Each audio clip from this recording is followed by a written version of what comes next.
ভাই, তুমি ভাইকে নিয়ে এসছো নাকি এখানে? আরে ও বলছিল ওর মনটা খারাপ লাগছে তাই আমি ওকে ডেকে নিয়েছি। ও আসবে বললো, তোমার ঘরে টাকা পয়সা আছে, টিটিমিটি যদি ধরে। আমি ওকে বলেছি টিকিট কেটে আসতে। ট্রেনে করে তুমি ওকে ডেকে নিলে, আর এই জায়গাটায় আমরা সবাই মিলে আসছি, ওখানে এসে টিটিটা করে বেড়াবে। আরে ওটাই তো সারপ্রাইজ। ওটা কার জন্য সারপ্রাইজ? কেন, তোমার জন্য? আমার জন্য টিটিটা সারপ্রাইজ? হ্যাঁ। কোথায় ডাকো? দাদা ও বাইরে দাঁড়িয়ে রয়েছে, আমি ওকে আনছি। আয়।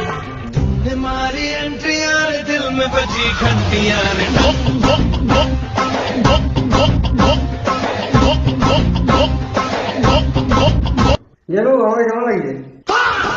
কি হলো, কেঁপে উঠলে কেন তুমি? আরে আমি কি দেখলাম জানো এক্ষুনি? কি? মাসির ছেলে ট্রলির মধ্যে করে ঢুকে এসে আমাকে বলছে কেমন লাগছে, ভালো হবে। তা তুমি স্বপ্ন দেখেছো?